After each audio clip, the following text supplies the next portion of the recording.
I was not trying to go live. I was trying to set things up. And next thing that I knew, it said that we were live. And so we are live, everybody. I don't have any viewers. Oh, there go a viewer. So welcome. Welcome to Orchids for Dummies. This is Sip&See Saturday. I will not be with you long. I just wanted to share with you a couple of my orchids that I believe deserve, recognition. Okay, starting with my beautiful Schillerania that in any day now I am expecting to produce her first bud. I'm being very careful with her not to knock her over like I normally do. So I hope that you guys are having a fabulous Saturday, darling. Roll Tide. If you watched the football game today, like my husband and I.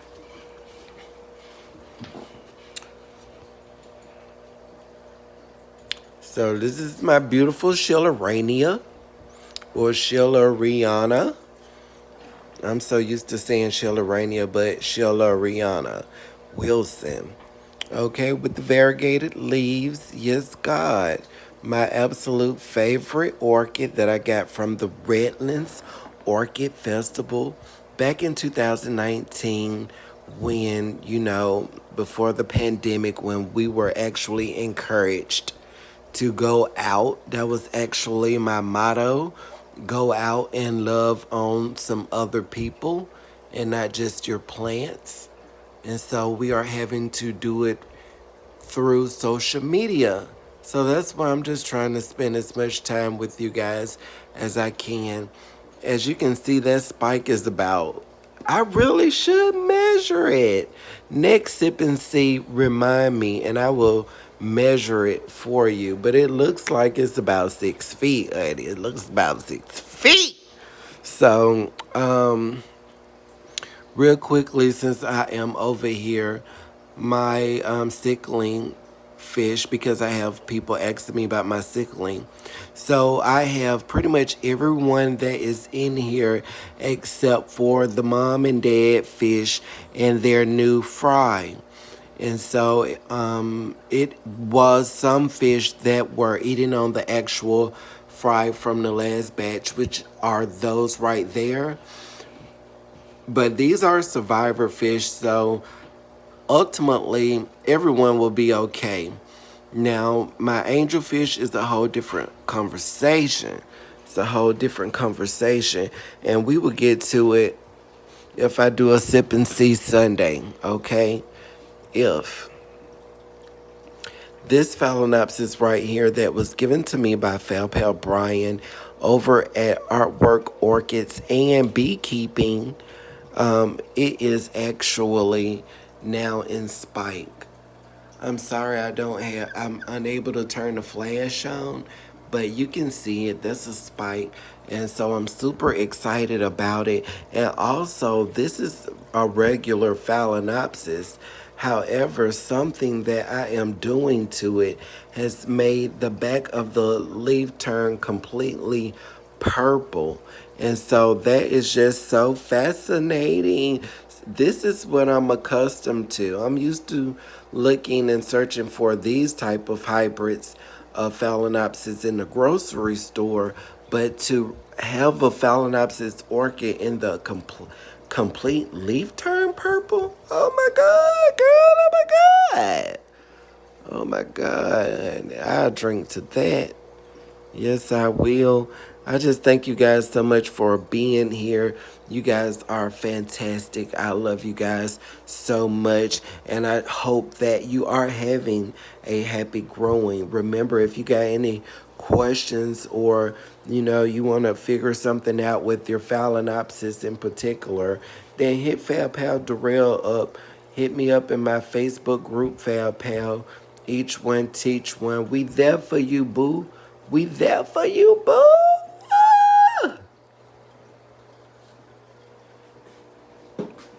I know I'm doing the sip and see early. I'm sorry, but it's time to go to bed. I wanted to share this phalaenopsis with you guys because I thought it was really cool. You know, this was given to me by Fal Pal Danielle over at Danny's Orchid Journey. Make sure to check her out.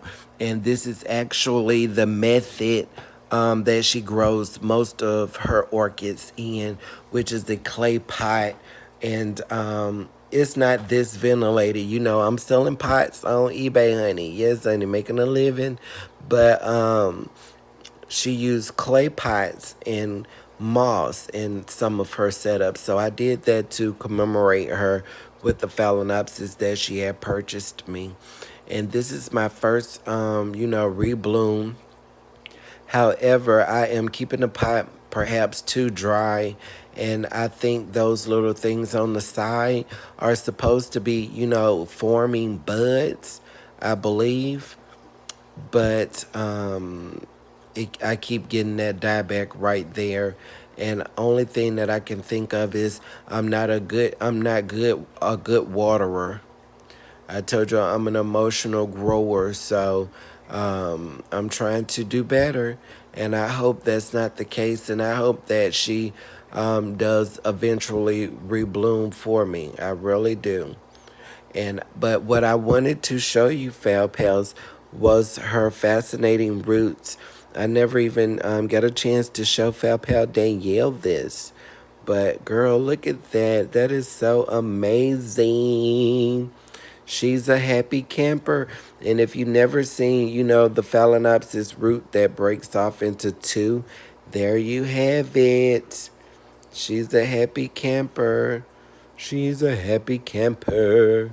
And it's also a testament to my beautiful pot that I created. Yes, honey, she's in love. She's in love. She's in love. Now, what I don't like about clay pots are that they are porous, meaning that all of those extra salts from the fertilizer are going to get pushed through, and you're going to have this buildup. And it's a few things that you can do, but girl, that's just so inconvenient. It's inconvenient, but look how much she loves this pot. And so, and this baby right here is another happy camper. Another happy camper. Yes, yes, we love that baby too. We love that baby too. You are so beautiful. You are kind.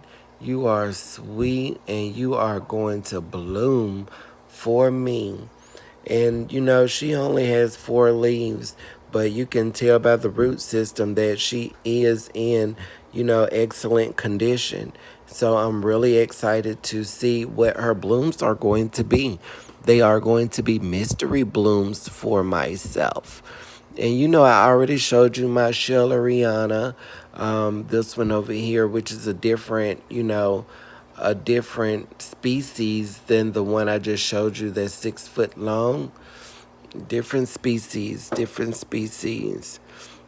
And I wanted you to get a chance because, I must say, honey, I am the one that brought the Schilleranias in style, honey. I'm the one that brought them in style.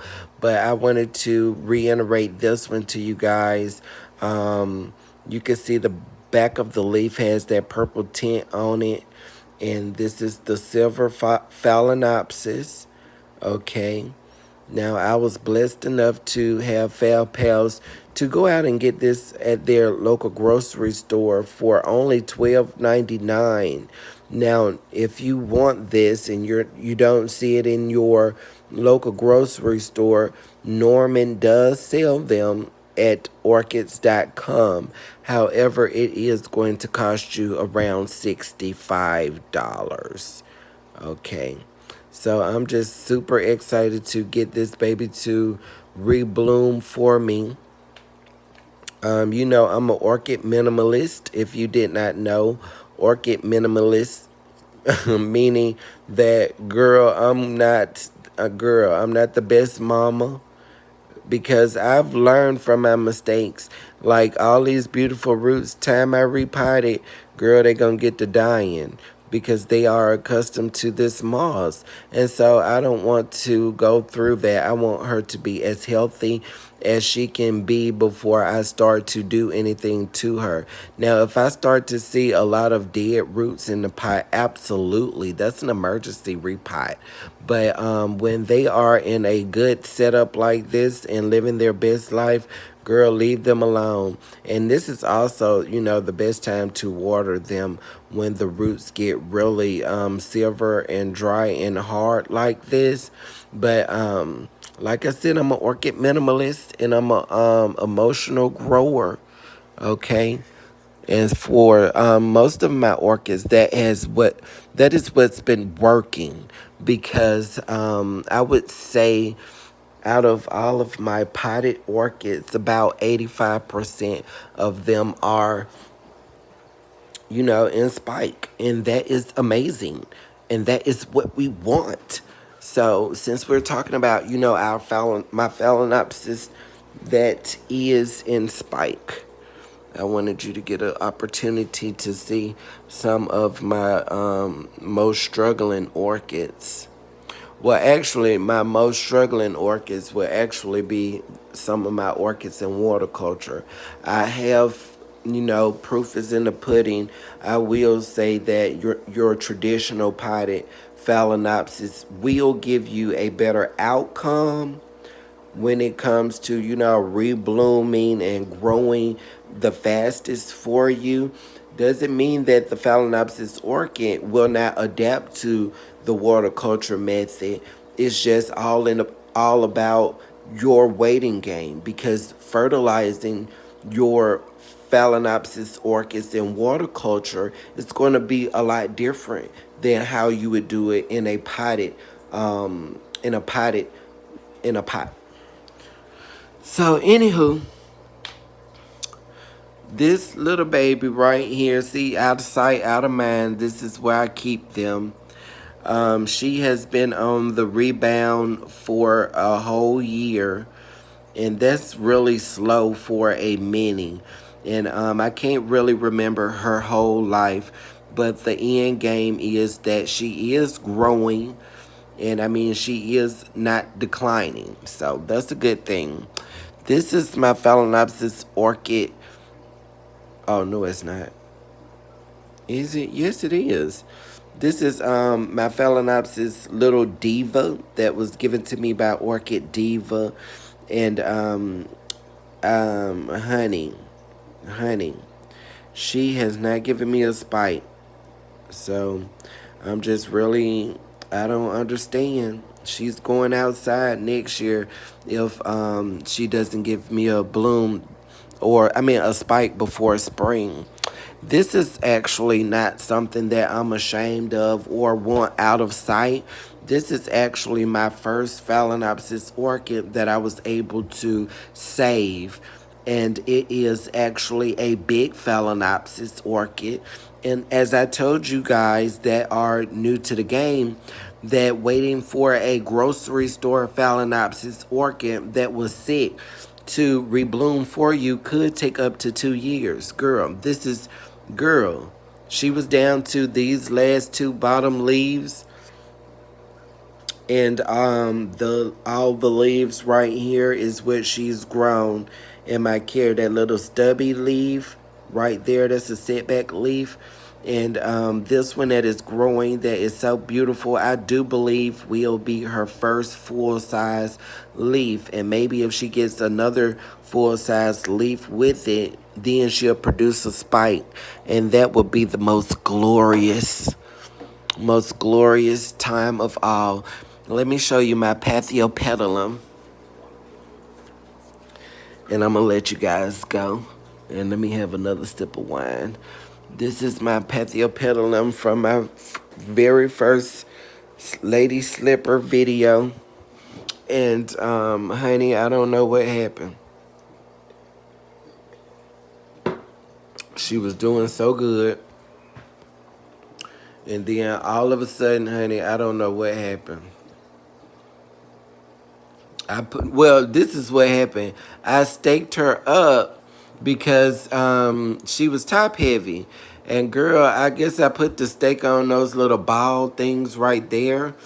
And once I put the stake on those little ball things, it's like she just limped over. She's potted in orchiata bark with sphagnum moss on top. This is her original leaf, and ultimately she produced a new fan for me. Now the new fan is beautiful, and I mean it looks like she will make a recovery. However, I don't know what happened to her. I don't know. I don't know. I don't know. I don't know. But when you have things like this that happen to you with orchids, and you wait so long to get it to rebloom, and you do your very best loving it, and it still doesn't give you what you need, it makes you mad. The same thing with these house plants. I'm about to get rid of those because it's just not working out. It's not working out. I don't know how to water them. I don't know if they growing or dying. I don't know. It's too much. It's too complicated. I'm trying to keep up with all of these orchids and stuff too. It's just too much. So this is my big aquarium. You can see I added the background. I still got a little work to do. Remember that this is a no judgment zone.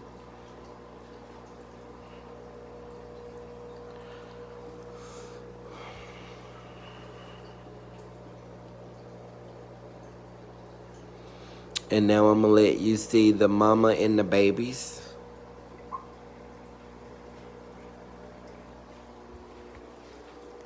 So, because they had rearranged everything to where I could not see anything, I had to do an intervention. So I took all of the fish out. I did my best not to mess with the mom space or, the fry. But at the end of the day, it is what it is. She actually did. That's the daddy. Girl, they had broke up, but they just got back together. But the mom, I don't know where she is. Oh, right there. Oh, it's some babies over there, too. You see them? She actually was trying to attack me to defend the fry, her babies. So, so they are in here by themselves with the babies. Well, not by themselves. It's my angelfish. They were in the aquarium with the old fry that I just showed you earlier, and they were the main ones that were trying to eat them. And I just, no ma'am, I didn't like that. I told them to stop. I told them don't do that. And they wanted to do it anyway. So I put them in here with the mom of them. And I guess the white one right here, he still tried to eat the girl babies. And baby, they done tore him up. When I woke up this morning, baby, they was tearing them up. And the black one, which was the main one, he's over here hiding. She's not playing. She's not playing. She only had about 15 babies left. They not playing. And so that's why he's over here hiding for his life. Because if they see him, it's over. And you could kind of tell they been biting on him and stuff because his fins all messed up. But I tried to tell him. He didn't want to listen. He didn't want to listen. But that's all, Val Pals. I look forward to showing you some of my orchids and some more of my orchids in the future. I love my orchids and I love my fan pals. And I hope that you have a fantastic weekend. And I will see you guys definitely, God willing, Monday. So we can have a little motivation for the week, okay? Until next time.